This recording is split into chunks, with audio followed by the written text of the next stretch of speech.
નમસ્કાર દર્શક મિત્રો, હું છું અજય ભાટિયા અને તમે જોઈ રહ્યા છો ભાટિયા 15 ન્યૂઝ।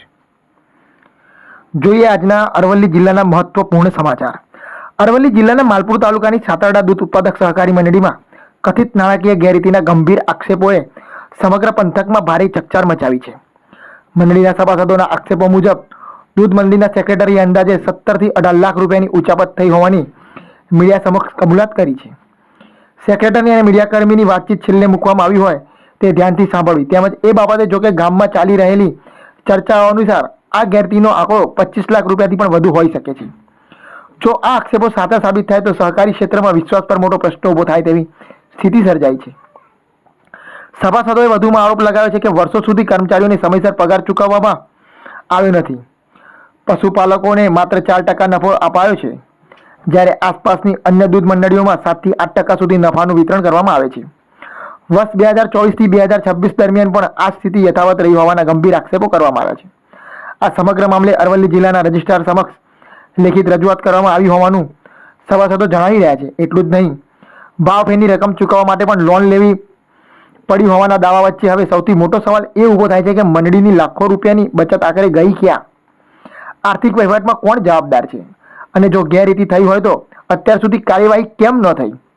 હાલ આ તમામ આક્ષેપો સભાસદો દ્વારા તેમજ સેક્રેટરી દ્વારા ઉચાપત થઈ હોવાનું કબૂલ કરવામાં આવ્યું છે અને તેની સત્તાવાર પુષ્ટિ થઈ નથી, પરંતુ તે હવે સૌની નજર તપાસ એજન્સીઓ અને સરકારી તંત્ર પર છે।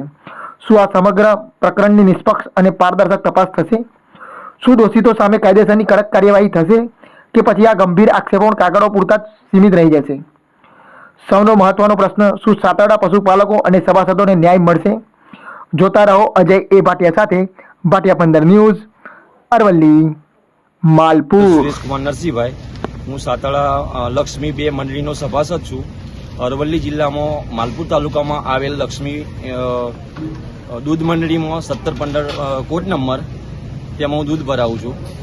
મંડળી 2 વર્ષથી એવી પરિસ્થિતિ છે કે કમિટી કોઈ જવાબ આપતી નથી, ટાઈમે પગાર થતો નથી, ભાવફેર પણ યોગ્ય કમિટી જવાબ આપતી નથી, ભાવફેર પણ લોન લઈ અને ચૂકવવામાં આવે છે। તો મંડળીની બચત ગઈ કયો?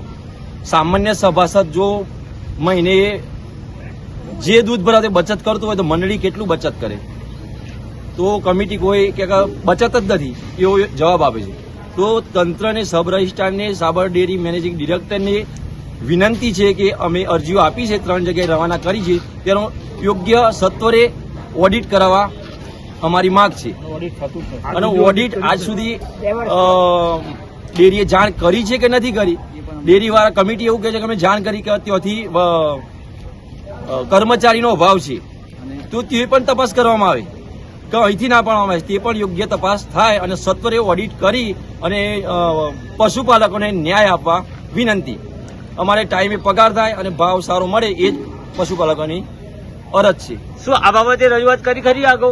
અગાઉ પણ અરજી પણ આપી છે અને કમિટીને જાણ કરી તો એમને જવાબ આપે કે અમે અરજી કરી દીધી ઓડિટમાં આપે, પણ કર્મચારીના અભાવના કારણે ઓડિટ ટાઈમે આવતી નથી।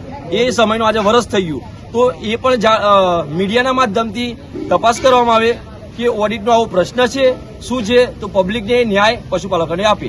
શું આપનું શું ન્યાય છે? અમારે સત્વરે ઓડિટ થઈ, મંડળીનો સરકારી સ્પેશિયલ ઓડિટ થઈ અને પ્રજાને ન્યાય અપાવો। પટેલ જયેશભાઈ વિનોદભાઈ, ગામ સાતરડા, સાતરડા લક્ષ્મી ડેરી, કોડ નંબર 1715। અમારી ડેરીની અંદર ટાઈમસર પગાર થતો નથી અને નફામાં પણ બહુ તકલીફ પડી છે અમને, અને આ 26માં 4% જ નફો અમને ચૂકવવામાં આવ્યો છે, સ્થાનિક નફો, અને 24-25નો કોઈ હિસાબ કે કંઈ અમને સરખી રીતે મળતું નથી, અને કારોબારીને જાણ કરવા છતાં પણ કોઈ યોગ્ય જવાબ મળતો નથી। અને અમે જિલ્લા રજિસ્ટ્રારમાં પણ અરજી આપેલી છે, પણ ત્યાંથી સાહેબ તપાસ માટે આવ્યા હતા, પણ સાહેબે અમને ખાલી આશ્વાસન આપી અને ગયા, એ પછી કોઈ નિકાલ કે કોઈ એના ઉપર કાર્યવાહી કરવામાં આવી નથી। તેમ છતાંય કારોબારી તરફથી આજે અમે 3 અરજીઓ રવાના કરી છે. તો તંત્રને મારી એટલી અપીલ છે ગામ વતીથી કે અમને આનો તાત્કાલિક તપાસ કરી અને ન્યાય મળે તેવી અમે આશા રાખીએ છીએ. શું આ ગામમાં કેટલી સંખ્યા છે? આ ગામમાં લગભગ 600 થી 700 વસ્તી છે. મિનિમમ દૂધ કેટલું આવતું હશે આ ડેરીમાં? રોજનું એક ટંક 5000 ઉપર 5000 લીટર દૂધ આવે છે. આપની શું માંગણી છે? અમારી માગણી એટલી છે કે સારો અમને વહીવટ થાય, સારી રીતે પગાર ટાઈમસર મળે અને નફો સારો એવો અમને મળવો જોઈએ કે જે 5.5 કરોડ દૂધ ભરવાથી 4% જ નફો અમને ચૂકવવામાં આવ્યો છે. ગ્રામજનોએ જે આપની ઉપર મંડળી ઉપર જે ગંભીર આક્ષેપો લગાવ્યા છે કે ભાઈ એમને ટાઈમે પગાર થતો નથી, બરાબર ઓડિટ થતું નથી, તો આ બાબતે આપનું શું?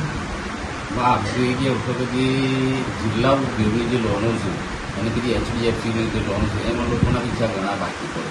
હાલ આવડે પગાર કરવામાં 2,56,000 ગ્રાહકના પૈસા કપાયા. હું MT બિલ નાખવા જ ગયો પણ તેઓ સાબરકાંઠા બેંકમાંથી મેનેજર સાહેબ એ કાઢી દીધા પૈસા. તો પછી મારે શું કરવું? ઉઘરાણીની જવાબદારી તો તમારી. ઉઘરાણીની જવાબદારી મારી હોય, મારે શું કહે હું શું કરું એમ કઈ રીતના નોટિસ આપું, બીજું શું કરું? નોટિસ આપવાની સાથે કપાયા કા પરમ દિવસ પણ ગ્રાહકોનો આક્ષેપ કે તમારા ઉપર છે?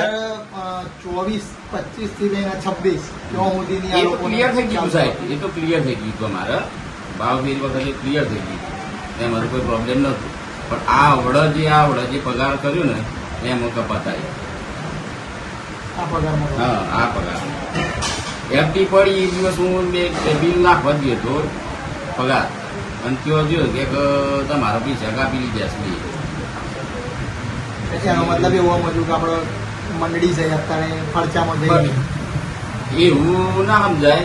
કહેવાનો મતલબ જે આ લોનોનું કારણ તકલીફ પડે છે, બીજી કોઈ તકલીફ નથી. લોનોની રિકવરી માટે ઉઘરાણી માટે જે જામીનો હોય એમને બી તમે દબાણ કર્યું હોય એ તો તમે દિલીપભાઈ પૂછો યાર. દિલીપભાઈ છે ને એમના 1.5 લાખ રૂપિયા નહીં ખેંચ્યા, 1.5 લાખ રૂપિયા યાર વાત એ તો હવડે ભર્યા ને એવું જ હોય ને યાર. આમાં કેવું હોય સાહેબ તો માનો કે આપણે કોઈનું આવ્યું હોય તાત્કાલિક એ પૈસા ના આવી શકે બરોબર, તો એમાં ખેંચાતા હોય પૈસા બરોબર, એ રીતનું હોય આ બધું. હવે અત્યારે હાલ તો મંડળી જોડે પૈસા છે મંડળી જોડે હાલ તો મંડળી જોડે જે પૈસા આવ્યા હતા બરોબર, એમાં પેલા પૈસા કપાત થઈ ગઈ. મંડળી જોડે હાલ ના જ ભાઈ યાર પૈસા તો ખરા પણ એટલો પગાર થાય એટલા પૈસા નથી એમ. 2.5 લાખ રૂપિયા કપાઈ ગયા પછી શું થાય ગયું?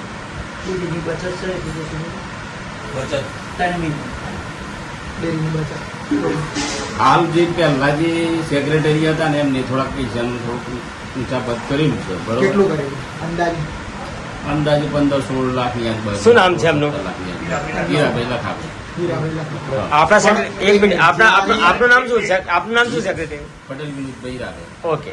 અચ્છા, જ્યારે તમે લોકોએ જે કારોબાર હાથમાં લીધું બરાબર, જે તે સમયે તો એ વખતે હિસાબ થયો છે? હિસાબ અમે એ વખતે અમે લખાઈ લીધું અને ઠરાવે કરાવી લીધું અને લખાઈ લીધું ને એની સહીએ કરાવી લીધી. ભાઈ તમારા જે આ વચ્ચેના જે દરમિયાન તમે જે રહ્યા એનામાં જે કંઈ નીકળે એ તમારી જવાબદારી રહે એ રીતે એમને અમે સહી કરાવી લીધી એ વખતે. કોઈને ખબર જ નહીં હે સભાસદોને કોઈને જાણ કરી નહીં? એ તો ખબર નહીં, એ મને ખબર નથી. એટલે ટોટલ કેટલું ઊંચા પર કીધું તમે? આશરે 16 લાખની આજુબાજુ. 16 લાખની આજુબાજુ. હા, એટલે પછી એ ખોટવામાં આવવાની જ ને. હા એ ફોટોમાં આવે ને એમ.